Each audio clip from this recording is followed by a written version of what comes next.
awesome students, this is Miss Z here, and today I'm going to show you how to make a rounded corner keychain on the 3D printer. First off, make sure and subscribe to my YouTube channel and click that notification bell so that you don't miss a thing. Alright, let's get going. First you want to go to tinkercad.com, open that up, and once you get there you're going to log in with your Google account and then go to Designs, New 3D Design. That's what you want. If at any point you need to pause this video, you can go ahead and do that and always come back to it. Alright, so the first thing you're going to want to note is that you can change the name of your design up here. So I'm going to call this Ziegler Keychain Rounded Corners. You can call it however you would like, but you want to use your first or last name. Then I want to show you a couple of tools. This one will move your work plate right here, and then this zooms up and zooms out. Those are the ones that you're going to use mostly. The first thing we want to do is to go over here to our shapes and grab a square, and you're going to place it about right here on your work plate. And then we need to make it into a rectangle, so you're going to pull it out using that middle square right there, and then make it a little bit wider by using this square. So it's going to be about like that. Now we need to make sure that this is not so thick because that's going to be way too thick for a keychain. So I'm going to move my base about like this so that I can see it. Press on this square and take it down to, I'm going to say 5, 4, I'm going to go with a 4. 4 will be good. And then move it back up to the top view. Now I want this to have rounded corners, so what I'm going to do is grab a circle and bring it over about right there.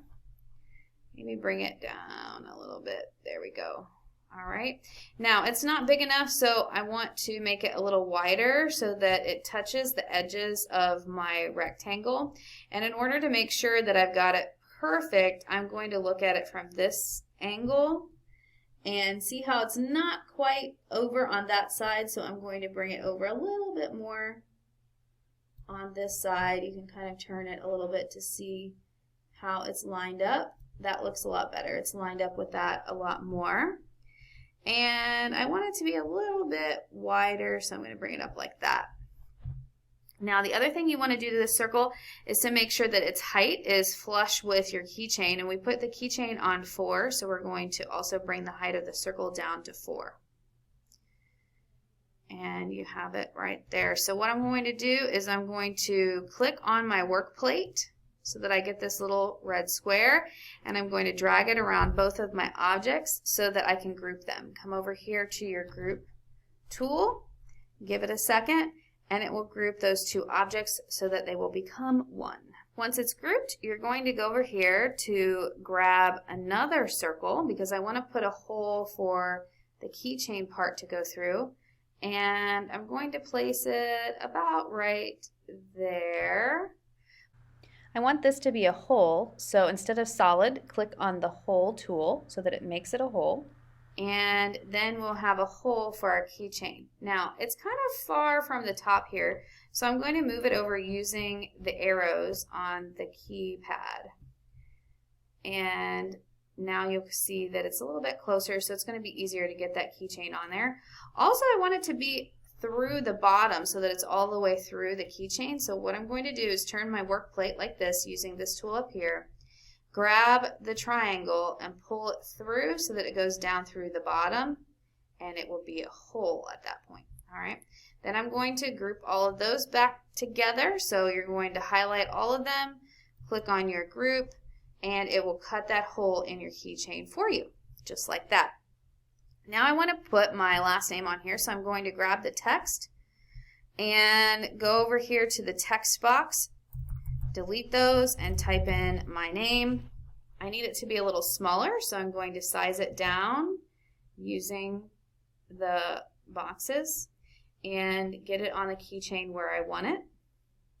Once you do that, we also need to make sure that this isn't too big. That's going to be sticking up on the keychain quite a bit. So what you're going to do is use this square right here and bring it down to about a 7. That's going to be perfect. Now I'm going to click on my workspace again, make sure that they're all selected, and group all of these together because we want it to be one file. Now export it. So come on over here to export, and you're going to export it as an STL file. And then you need to drop it into your Google Drive because we need to move from our Chromebook to one of the school computers. So it's going to be down here in your files. I'm going to show it in the folder so that it pops up right there. Then I'm going to go over to my Google Drive. So make yourself a new window. Go to Google. Go to this little square with the circles. Click on Drive.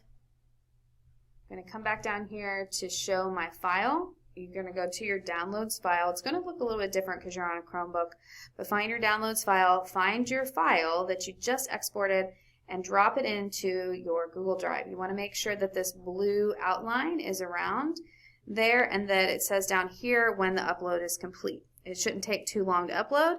Now you are ready to go ahead and go to one of the school computers, log in there and go to the second video, and I will show you how to get it put on the Dremel. See you soon.